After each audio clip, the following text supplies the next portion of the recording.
Salut à tous, c'est Romanov, bienvenue sur la chaîne destinée aux joueurs TFT qui veulent monter Master. Alors j'avais pas prévu de faire cette vidéo parce que je suis en train de vous préparer plein de guides pour le set 14 qui sort dans quelques jours sur le PBE. Donc si vous voulez recevoir toutes les compos broken de la méta avant tout le monde, vous pouvez vous inscrire gratuitement à ma newsletter en cliquant sur le premier lien dans la description. Aujourd'hui, on va analyser la toute dernière game de Zoro sur ce set 13 et regardez-moi ses stats. 2012 LP, premier au classement du ladder Europe de l'Ouest qui est l'un des plus relevés au monde, plus 400 LP sur ses 50 dernières games, 80% de top 4, 24% de top 1, une game sur 4 et seulement un top 8. C'est un truc de malade. Bien évidemment S ou S+, dans tous les secteurs du jeu, donc c'est ça que je voulais vous montrer parce que le set est bientôt fini, on va se retrouver avec une toute nouvelle méta, mais les fondamentaux, eux, ils bougent pas. C'est-à-dire comment bien gérer ses ressources, items, économie, HP, augmente, etc. Et comment bien exécuter sa game. Alors c'est parti, on est sur la map Scuttle Puddle ou Carapateur à gogo en français. Donc Zoro a cette particularité de jouer en français, c'est un des seuls streamers. On va voir comment il gère ce stage 1, qui est très important, souvent vous le négligez. Vous vous rendez pas compte à quel point c'est important, c'est tous ces petits choix de quelles unités on prend et on met sur le board au tout début, avant la première augmente, ça va permettre d'avoir une direction pour sa game. Donc là, il prend tout simplement les 2 conquérants, ça permet de faire quelques stacks, s'il passe 2, ça peut être pas mal, parce que quand on a 10 stacks de conquérants, chaque fois qu'ils font un kill, et bah, ça va donner 2 pièces d'or à 10 stacks, donc c'est pas mal, ça permet de faire un palier d'économie. Et là on voit qu'avec tous les golds qu'il a pris, il achète tous les champions. Donc comme ça lui permet d'avoir le plus d'options possible. Là il y a le Darius, la paire Darius qui connecte avec le Vladimir, donc ça lui donne déjà une petite fronte. Toujours au début aussi, choisir vos persos, si vous n'avez pas le choix, vous pouvez pas tout acheter. Essayez d'équilibrer votre front et votre backlane, avoir un petit peu de dégâts et un petit peu de front. Parfois je vois des joueurs sur des reviews en coaching, ils achètent les paires, donc ça c'est très bien. Mais si tu as une paire de Sentinelle et une paire de Bruiser et une paire de Watcher, bah ça sert à rien, ça fait 3 paires de 3 fronts différentes. Faut un peu équilibrer et essayer de garder une backlane. Donc là on n'a pas un start forcément évident. Il va enlever tout de suite rapidement les 2 options parce qu'il y a l'augmente à droite qui est une augmente d'économie qui permet de jouer flex. En gros elle dit que si tous vos items sont posés sur vos champions sur votre board, ça marche pas de mettre des items sur le banc, et bah à la fin du round vous gagnez 2 XP supplémentaires. Donc ça c'est super. On voit que là il a un petit start, vraiment il a aucune upgrade, il a presque aucune paire, il a juste la paire Darius. C'est pas terrible, son but ça va pas être de gagner à tout prix, forcément. Donc il met quand même un board qui est cohérent, hein. Comme ça là il a sorcier et il a avec Lux qui fait un peu de dégâts, il a conquéreur, etc. Mais il n'a pas l'intention de gagner ici. Donc il pose tous ses items, comme je vous ai dit, c'est vraiment son augmente d'économie. C'est la raison pour laquelle il pose ses items. Sinon il n'y a pas vraiment de raison, vu qu'il n'est pas fort, il ne veut pas essayer de gagner, il n'y a pas vraiment raison de poser ses items ici, à part grâce à l'augmente. Ça lui permet d'ailleurs de faire un petit kill et d'économiser 1 HP, et même peut-être un deuxième kill. Et voilà, 2 kills, donc 2 et même peut-être 3. Ah bah 3 kills, ah bah attends il va gagner. Bon, il a gagné, c'est pas forcément le but. Ici peut-être que la loose streak elle était intéressante, mais c'est normal quand on pose ses items. Et là il achète tout de suite le Darius 2. Donc au niveau des items il avait pas des trucs incroyables. La Sunfire elle est très bien, elle est très bien, mais là comment on appelle ça, l'adaptive, bon c'est pas le meilleur item, mais encore une fois c'est l'augmente qui dit qu'il faut vraiment tout de suite slammer ses items pour gagner de l'XP, c'est une augmente d'économie. Et puis l'adaptive c'est très bien parce que c'est flex, c'est moins fort qu'une Shojin, mais comme on peut le mettre aussi sur une frontline, c'est vraiment intéressant vu qu'il sait pas encore vraiment ce qu'il va jouer plus tard. Et puis c'est pas non plus un mauvais item de génération de mana, c'est juste un petit peu moins efficace, mais ça donne un petit peu d'AP. Et finalement avec son start, il fait des wins. Je sais pas si vraiment il avait l'intention de faire des wins, parce que le problème ici, c'est que comme il a pas vraiment de paire de luxe, il a pas de la paire de Vladimir, etc., c'est qu'au bout d'un moment, quand il va tomber sur un mec fort, il va perdre sa streak. Sauf s'il connecte, bien évidemment, mais son start n'est pas assez puissant, je pense. Donc là, vous voyez qu'il n'hésite pas tout de suite, il y a un champion qui connecte, il avait même pas la paire de luxe, mais il y a la Vex qui pop d'un coup, et il change tout de suite pour vraiment renforcer son board. Ça c'est un fondamental dans TFT, vraiment essayer de jouer le board le plus strong possible. Il n'a pas de tunnel vision sur sorcier parce qu'il avait des sorciers au début de la game. Il a tout de suite vu la Vex, il a dit ok on change, Vex elle tapera plus fort, en plus elle a visionnaire avec la Morgana. Et là pour le coup peut-être qu'il peut considérer faire une streak. C'était pas prévu dès le 2-1, Mais on est dans un spot avec ces upgrades là qui est plutôt pas mal pour faire en tout cas pas mal de kills. Et là, il va battre le rebelle qui a une augmente d'économie aussi. On est bien, on peut pas faire le palier. Du coup, on achète les champions qu'il y a dans le shop. Vous voyez que Zeri, elle joue pas dans sa compo, mais il l'achète. Ça, c'est un truc, un fondamental que vous faites pas aussi quand je vous coach. Achetez les champions de votre shop si ça vous coûte pas un palier. Comme ça vous donne des options. Ça vous donne des options de jeu. Si Zeri, elle tombe au shop d'après, que vous avez une paire de Zeri d'un coup, peut-être qu'elle peut rentrer et voilà, vous allez pouvoir faire une transition. Vous voyez que les joueurs, les très bons joueurs de Chal, ils se gardent le maximum d'options. Là, on est dernier pick au carreau. Donc, je sais pas ce qu'il va prendre. Il a une moitié d'item, il a le Négatron, donc il va peut-être faire une gargoyle. Faut pas oublier aussi quand vous prenez une augmente comme ça, de vraiment l'utiliser et de poser tous vos items. Donc là il met la gargoyle sur le Darius, c'est très très fort comme ça. N'hésitez pas à faire ça non plus. Darius, il est passé 2, du coup c'est un meilleur porteur des items. Et quand on a la gargoyle, c'est très fort en début de game. Parce que tous les persos vont cibler ce Darius et du coup ça va amplifier toute sa MR et ses résistances quoi. Et en plus c'est couplé à la Sunfire. Donc là il est vraiment dans un spot de win streak sur tout le stage 2 grâce à toutes ses upgrades, grâce à ses bons items. Et c'est très très bon pour nous ça, parce que non seulement il gagne de l'économie, il génère de l'économie avec sa win streak, et en plus de ça il a son augmente qui gagne 2 XP à chaque fois. Donc ça c'est super. Vous voyez qu'il garde la paire de Scar, comme je vous disais tout à l'heure.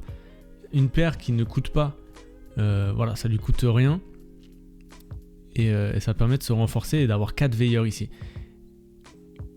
Et il essaye, et vous voyez, il essaye. Il regarde, est-ce que c'est mieux 4 veilleurs, mais si je mets 4 veilleurs, ok j'ai de la fronce, mais j'ai peut-être pas assez de dégâts. Alors que là, il considère que son Darius, il tank suffisamment tout seul, son Darius 2. Et derrière, comme ça, il apporte un peu plus de dégâts avec Sorcier... Et visionnaire, comme ça permet de taper plus, de générer plus de mana avec sa Vex qui est son carry principal ici. Est-ce que ça va passer contre ce joueur? Oui, parce qu'il a plus de front. Donc toujours bien équilibrer la front, il s'est dit, et les dégâts. Là il s'est dit tout à l'heure que, enfin quand il a essayé de poser le Scar et tout, il s'est dit ça fait peut-être un peu trop de front et pas assez de dégâts. Et là c'est pixel perfect, vraiment très très bon, très très bonne analyse de board. Ça c'est un fondamental de TFT aussi qui vient avec l'expérience. Est-ce que mon board va battre les boards adverses? Est-ce que je suis vraiment en train de jouer mon meilleur board? Il a considéré que oui ici, que c'était mieux que 4 veilleurs. Durant cette phase de PvE, c'est très important aussi quand je vous coach, parfois il y en a qui sont un peu plus lents que d'autres. C'est important d'aller vite chercher les ressources, tout de suite, vous voyez, qui va vite. Comme ça, si on gagne des persos ou quoi, on peut les vendre et faire le palier. Donc là, il n'a pas besoin de faire de palier. Il n'a pas besoin de vendre ses persos pour faire le palier, je veux dire. Du coup, il les garde pour s'ouvrir des options. Encore une fois, là, il sait pas ce qu'il va jouer. Peut-être rebelle, il a un spot de rebelle avec sa Vex 2, il peut avancer et voilà, il a les 3 rebelles là sur le terrain. Et comme tout à l'heure, il essaie de voir quel est son meilleur board. Est-ce qu'il rentre le Mundo qui est pas une unité incroyable, tout seul comme ça, il va pas tanker de fou. Ok, il considère que Reni avec le 7, donc ça lui donne bagarreur, et considère que c'est plus fort, ça va tanker plus fort que son Darius 2. Et en plus la rebelle, la Vex pardon, elle va avoir rebelle, donc elle fait des dégâts. Mais là il tombe contre un mec très fort. Donc je pense que la streak est terminée ici, à moins qu'il me fasse mentir comme tout à l'heure. Non, ouais, il a trop là, il a trop en face.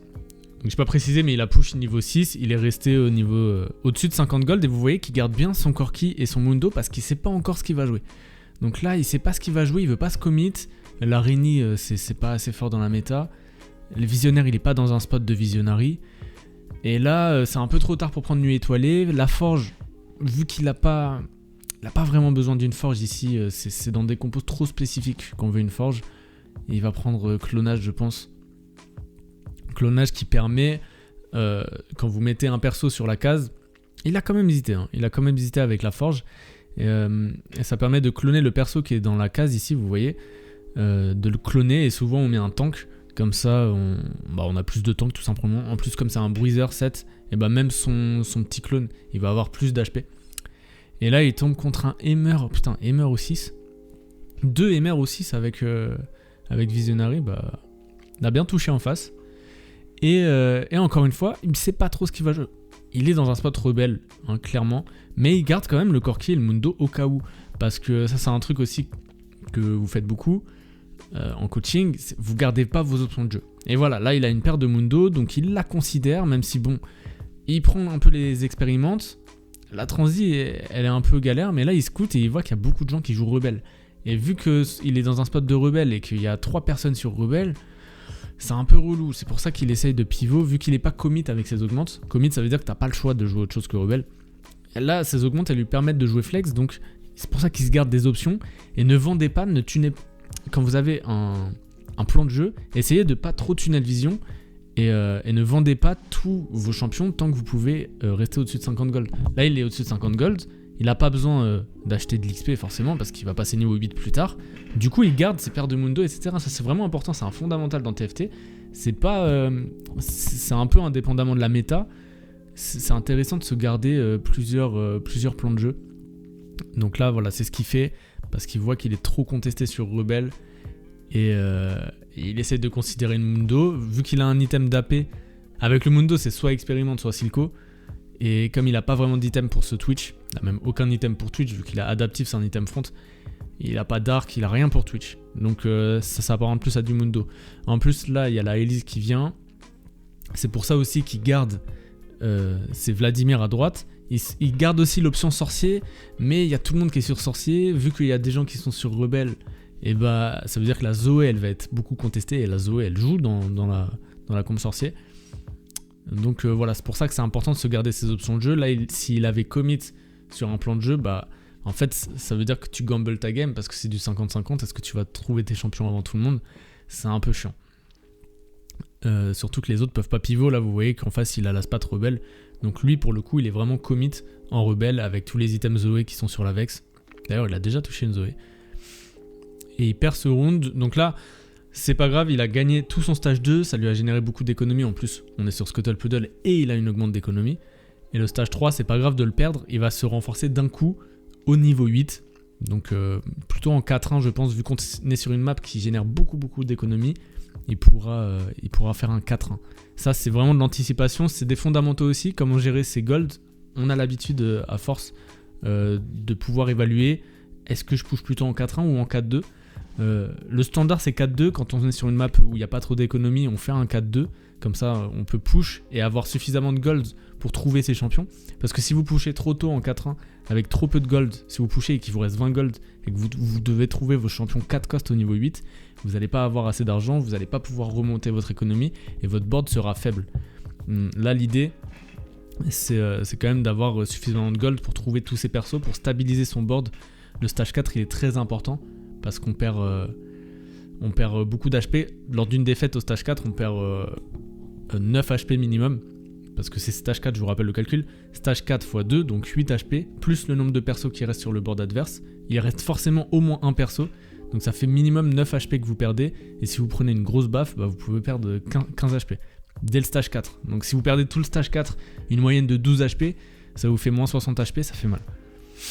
Là, il fait une petite transi, donc il se prépare, il enlève la Rini pour la paire d'Elise. Il commence déjà à roll, vous voyez, ça c'est parce qu'il a beaucoup de thunes. Hein. On est sur Scuttle Puddle. Donc il roll même, il a fait un 3-7 là ici, c'est vraiment spécifique à Scuttle Puddle, plus son augmente d'économie. Et il a tout de suite connecté le Mundo 2, il va jouer Silco et vous voyez qu'il a pas du tout forcé sa direction. Jusqu'au stage 4, il savait pas quelle direction il allait prendre. Il s'est gardé des options et là il touche le Silco. Il hésite encore à jouer rebelle. Hein. Il hésite encore à jouer rebelle parce que là à gauche vous voyez qu'il y a des bons items pour Jinx, il touche la Jinx. Il y a Shojin, c'est très bien sur elle, mais comme il touche le Silco 2, bon là la transition, ça c'est vraiment une transition de joueur expérimenté. Ça va très vite, c'est précis. Il a trouvé Silco 2, Mundo 2, il s'est renforcé d'un coup. Et il a des bons items, vous voyez que c'est pas les items parfaits qu'on voit sur les guides pour Silco, mais ça fait largement le taf. Il a 2 items de génération de mana. Et là il y a une pub qui pop. Bon, il y a la pub qui a pop, mais pendant cette pub, j'ai zoomé sur le petit aperçu et il a trouvé l'augmente de l'emblème Dominator, donc c'est parfait. Il va pouvoir jouer en 6 Dominator. Et comme je disais, ouais, sa direction, il a pris beaucoup de temps à la prendre dans la game, mais tout en construisant son meilleur board. Et là, il a carrément mis Elise. Alors, c'est spécifique à ce patch-là.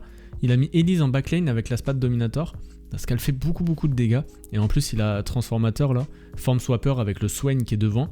Il a ce gros Mundo tanky avec triple item sur Silco. Oui, je vous disais, il n'a pas les items parfaits entre guillemets sur Silco, qui est recommandé dans tous les guides en tout cas. mais ils sont très bien, parce que 2 items de génération de mana, plus de l'amplification de dégâts avec Guardbreaker, c'est très très bien. Guardbreaker qui est un très bon item que vous slamez peu quand vous êtes en dessous de Master, parce que vous l'aimez pas trop, je sais pas pourquoi. C'est un super item, amplification de dégâts, qui donne beaucoup de stats, et qui est flex. On peut le jouer sur un perso AD ou AP. Donc c'est pour ça qu'il la slam ici. Enfin non, c'est pas pour ça qu'il la slam, mais il y a plein de games où tu peux le slam tôt dans la partie, sans savoir si tu vas jouer AP ou AD. Et forcément ça sera utile, ça sera très fort. Là il décide de mettre le Mundo forcément dans la case de clonage, parce que un Mundo 2 ça a beaucoup de points de vie, donc le clone va avoir beaucoup de points de vie aussi, 80% de ses HP. Et là on gagne les rounds, hein. Le round qui a été coupé pendant la pub, il l'a gagné, donc le stage 4 c'est vraiment le stage, comme je vous disais, très important, et il est en train de le gagner, donc ça c'est super. Aussi au niveau des items, là regardez, il a la Sunfire qui la slam dès le début de la partie, donc qui est très bien pour Snowball, c'est-à-dire pour gagner le premier stage, parce que ça enlève les soins, enfin ça réduit les soins des adversaires, et pour le premier stage c'est très, ça permet vraiment de brûler en fait la vie des adversaires en pourcentage, et ça permet de gagner des rounds plus facilement. Et en late game ici, ça permet aussi de pouvoir tuer les gros tanks et les gros carry mêlés qui se régènent. Là par exemple c'était pas un carry mêlé, mais Tristana elle avait la Gunblade qui soigne toute sa tankiness, toute sa ligne de front sentinelle. Donc c'est très important d'avoir cet item d'anti-heal. La Sunfire, il y en a d'autres, hein. Il y a Red Buff, et je parle pour les plus débutants là, il y a Red Buff avec 2 arcs et Morello avec baguette et belt. Donc ça c'est des items qui enlèvent, qui donnent de l'anti-heal. Très important, l'item de soutien. Deuxième item de soutien qui manque ici, c'est pour ça que je vous en parle, c'est un item qui casse l'armure ou l'AMR. Donc là vu qu'il tape en dégâts magiques, il veut un item qui casse l'armure magique des adversaires, donc ça va être soit statique à poser dans la backlane avec un arc et une goutte, soit comment elle s'appelle, Ionic Spark avec la baguette et le Négatron, qu'on met ça sur un tank. Donc on préfère statique ici parce que comme ça le tank il meurt pas trop vite, la statique au moins tu peux l'appliquer, mais bon parfois on n'a pas le choix. Quoi qu'il arrive, c'est intéressant ici, s'il lui manque un item ça serait ça, ou alors bah commencer à stuff un Mordekaiser, parce que c'est ça qui va lui permettre de caper son board. Là on va voir quelle anomalie il cherche, il a beaucoup de thunes, mais je pense qu'il veut garder sa thune pour passer au niveau 9. Alors il va prendre le premier truc qui lui convient. La puissance ça sert à rien sur Silco parce qu'il génère déjà de la puissance avec Dominator, et là il a la meilleure augmente du jeu actuellement sur ce patch. Share your energy, partage ton énergie en français tout simplement.